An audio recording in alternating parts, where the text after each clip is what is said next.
மீனம் ராசி அன்பர்களே, ஆகஸ்ட் மாதம் என்ன பலன் எப்படி இருக்க போகுதுன்னு பார்க்கும் பொழுது உங்கள் ராசி அதிபதி யார் அப்படின்னா குரு பகவான். அந்த குரு பகவான் இப்போது உங்கள் ராசிக்கு 5ஆம் இடத்துல, அதாவது பூர்வ புண்ணிய ஸ்தானம் பஞ்சமஸ்தானத்தில் அமர்ந்து கொண்டு உச்ச பலத்தோட வலிமையாக இருக்கார். அப்போ ராசி அதிபதி வலிமை பெறுகின்ற மாதம். அது உங்கள் ராசியை பார்க்குறார். ராசி அதிபதி ராசியை பார்ப்பது ஒரு நல்ல அமைப்பு. உங்கள் ராசியில் சனி பகவான் உட்கார்ந்துருக்கார். அந்த சனி பகவானுங்கிறது லாபத்தை கொடுக்கக்கூடியவனும் அவரே, உங்களுக்கு விரயத்தை ஏற்படுத்தக்கூடியவரும் அதே சனி பகவான் தான். அப்போது உங்கள் ராசியில் சந்திரன் இருக்குது. அப்போ சந்திரனுங்கிறது மனசு. அப்போ மனசின் மேலே ஒரு விரையாதிபதி உட்கார்ந்துருக்கு. அப்போ மனம் விரயமாகிறதுன்னு அர்த்தம். அது தகுந்த மாதிரி இந்த மாதம் பார்த்தீங்கன்னா சுக்கிரன் உங்களுக்கு ஆகாதவன். இந்த மீன ராசி என்பவர்களுக்கு ஆகாதவன், 8க்குரியவன், அட்டமாதிபதி. அந்த சுக்கிரன் உங்களை பார்க்குறார். அப்போ எதிர்மறை எண்ணங்கள், நெகட்டிவ் தாட்ஸுங்கிறது சில சமயங்களில் தோன்றும். அல்லது வேலைப்பளு அதிகமாக இருக்கிற மாதிரி இருக்கும். ஒரு மாதிரி மனம் எங்கேயோ நினைத்து கொண்டு ஒரு டல் அடித்து கொண்டிருக்கக்கூடிய தன்மைகளை கொடுக்கும். ஆனால் கெடுத்து விடுமானா நிச்சயமாக இல்லை. முதலில் பாவத்துவம், முதலில் கெடுபலன்கள், முதலில் தடைகள், முதலில் தாமதம், முதலில் ஒரு டல்னஸ் போன்ற தோற்றத்தை உங்களுக்கு கொடுத்தாலும் இறுதியில் உங்கள் ராசி அதிபதி குருவினுடைய பார்வையால் அது நிவர்த்திப்படுகிறது, சமப்படுத்தப்படுகிறது. அப்போது நீங்கள் கெடுத்துக்கிட்டால் தான் உண்டா. அப்போது நீங்கள் கெடுக்காமல் பார்த்து கொள்வது நல்லது. அப்போ நெகட்டிவ் விஷயம் ஏதாவது வருதுன்னா அதை அப்படியே ஒதுக்கி வைப்பது நல்லது. அப்போ என்ன அர்த்தம்?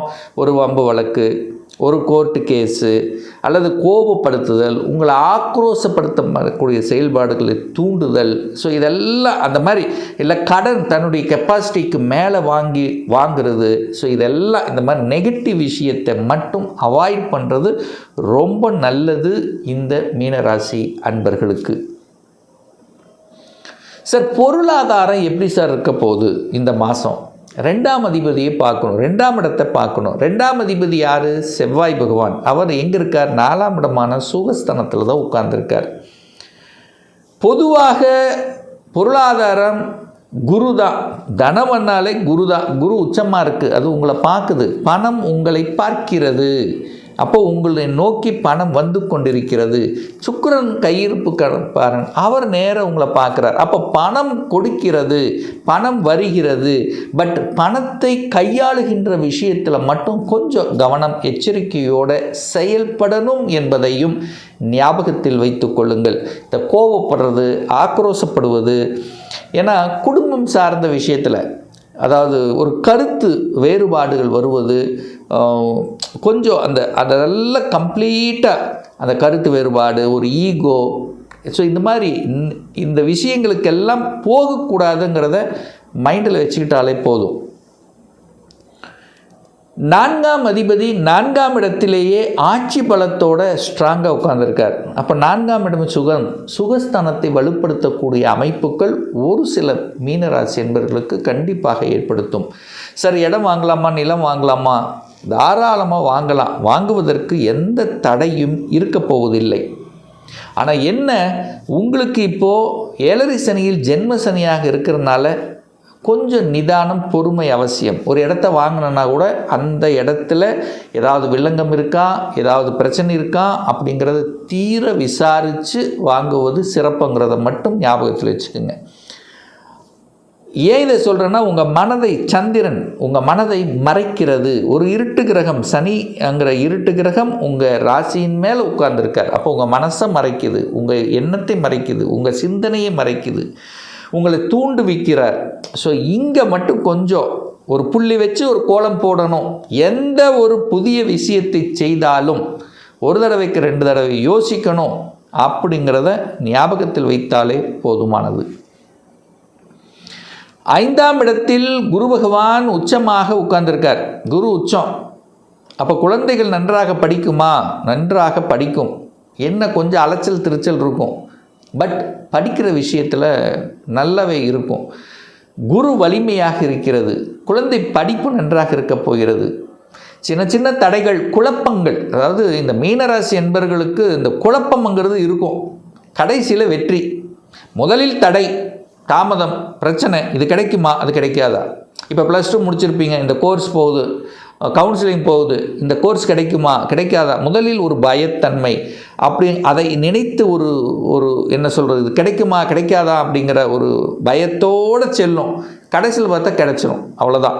ஸோ அதனால் நீங்கள் குழப்பப்பட வேண்டிய அவசியம் என்பது நிச்சயமாக இல்லை இந்த மீனராசி என்பவர்களுக்கு. குழந்தை படித்த முடித்தவுடன் வேலை கிடைக்கக்கூடிய அமைப்புகள் அல்லது ஊரை விட்டு வெளியே நகரக்கூடிய சந்தர்ப்பங்களை கண்டிப்பாக உருவாக்கும். படிப்பதற்கு எந்த தடையும் ஏற்படுத்தப் போவதில்லை. திருமணம் சார்ந்த சுப விஷயங்கள் மட்டும் கொஞ்சம், ஏன்னா சுக்கிரன் நீச்சமாக உட்கார்ந்துருக்கார். அப்போது இந்த மாதம் சின்ன சின்ன தடைகளை கொடுக்கும். என்ன சொல்கிறது, ஒரு குழப்பம் இருக்கும். செய்யலாமா வேண்டாமா, இது பொருந்துமா அது பொருந்தலையா, ஏதோ ஒரு வகையில் தடை இருப்பதை போன்ற ஒரு தோற்றத்தை கொடுக்கும், அவ்வளோதான். குரு நேரம் உங்களை பார்த்துடுறார். முதலில் தடை தாமதம், அதுக்கப்புறம் சமப்படுத்தப்படுகிறது. இதை மட்டும் ஞாபகம் வச்சுட்டாலே போதும். சார், பாக்கியஸ்தானத்தின் அதிபதி, பாக்கியஸ்தானத்தின் அதிபதியாக இருக்கக்கூடிய செவ்வாய் பகவான் 4ஆம் இடத்துல சுகஸ்தானத்தில் அமர்ந்து கொண்டு குரு 9ஆம் இடத்தை பார்க்குறார். அப்போ பாக்கியங்கள் கிடைக்க போகுதுன்னு அர்த்தம். குழந்தை பாக்கியம் இல்லாத மீனராசி என்பர்கள் நிறைய ட்ரீட்மெண்ட் எடுத்துட்டோம் சார், நிறைய பரிகாரம் செஞ்சிட்டோம் சார், அது சார் இது சார், நிறைய.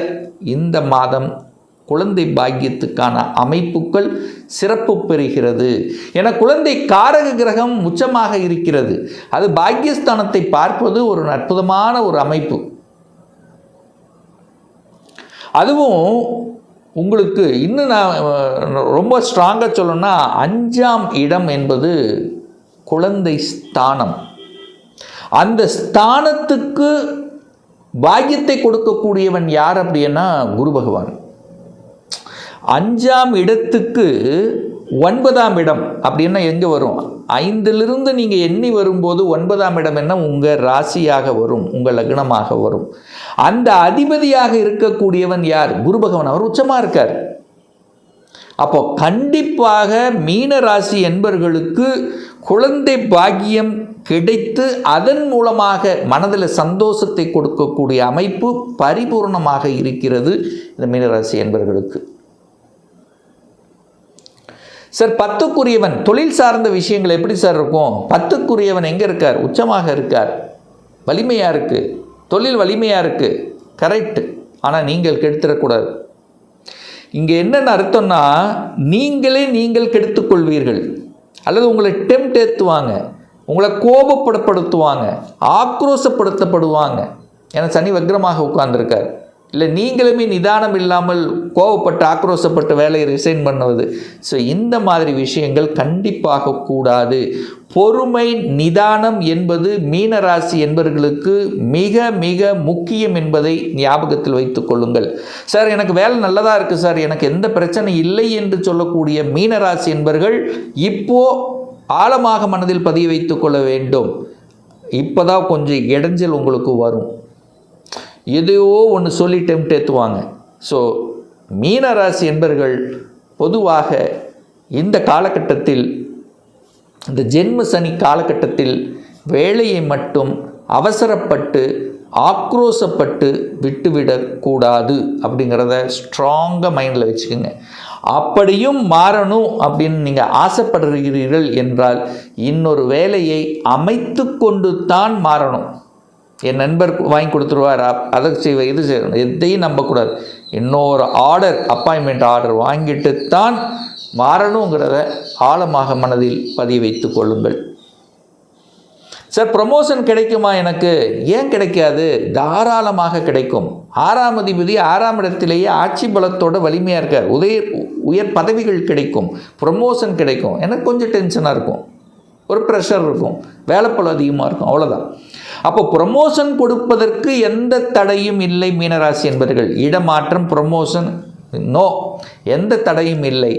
ஏன்னா நீங்கள் 11ஆம் இடத்தை பார்க்குறீங்க, லாபஸ்தானத்தை பார்க்குறீங்க. லாபத்தை அனுபவிக்கக்கூடிய தன்மை, அதாவது வளர்ச்சியை அனுபவிக்கக்கூடிய தன்மைங்கிறது இருக்குது. அந்த எண்ணம் இருக்கும், அந்த சிந்தனை இருக்கும். ஆனால் நீங்களே கெடுத்துக்கூடாது. 8ஆம் அதிபதி உங்களை பார்க்குறார். விரையாதிபதியாக இருக்கக்கூடிய சனி பகவான் உங்கள் ராசியிலேயே உட்கார்ந்துருக்கார். 8ஆம் அதிபதியாக இருக்கக்கூடிய சுக்கிரன் நேர பார்க்குறார். அப்போது 8-12 கனெக்ட் ஆகுதா? 8-12, 8 வலி, வேதனை, துக்கம், துயரம், 12 விரயம். அப்போ ஒரு வலி எங்கள் ராசியில் உட்கார்ந்துருக்கு. ரைட்டு. ஆனால் குரு பார்க்குறார், சமப்படுத்தப்படுகிறார். அவ்வளோதான்.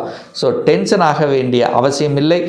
நல்ல குரு உங்கள் ராசிநாதன் வலிமை இருக்கிறதுனால எதையும் சாதிக்கக்கூடிய, எதையும் பார்த்துக்கலாங்கிற தைரியத்தை கொடுக்கக்கூடிய அமைப்பு உண்டு. ஸோ இடம், நிலம், வீடு வாங்கக்கூடிய யோகம் உண்டு.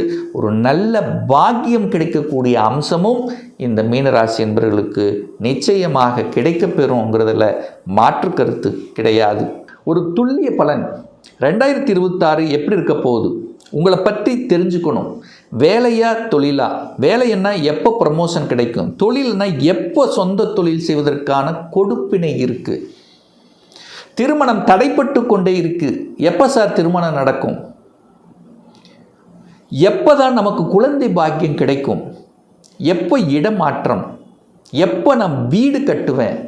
எந்த கோர்ஸ் படிப்பதற்குண்டான கொடுப்பினை இருக்குது? இது போன்ற கேள்விகளுக்கு துல்லியமான பதிலை நம்மால் கூற முடியும்.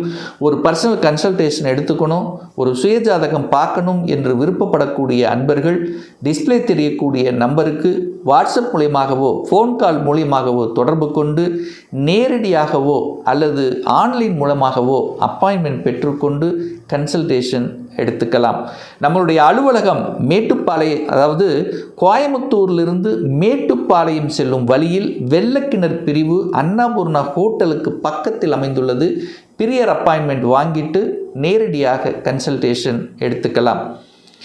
நம்முடைய சேனலை நீங்கள் ஃபஸ்ட்டு டைம் பார்ப்பவர்கள் என்றால் மறக்காமல் சப்ஸ்கிரைப் பண்ணிக்கிங்க. பக்கத்தில் இருக்கக்கூடிய பெல் பட்டன் மற்றும் ஆல் நோட்டிஃபிகேஷனை கிளிக் பண்ணும்போது நான் போடக்கூடிய அடுத்தடுத்த பதிவுகள் உங்களுடைய நோட்டிஃபிகேஷனில் வந்து சேரும். மீண்டும் ஒரு நல்ல பதிவில் உங்களை சந்திக்கும் வரை உங்களிடமிருந்து விடைபெறுவது உங்கள் அஸ்ட்ராலஜர் டாக்டர் சதீஷ்.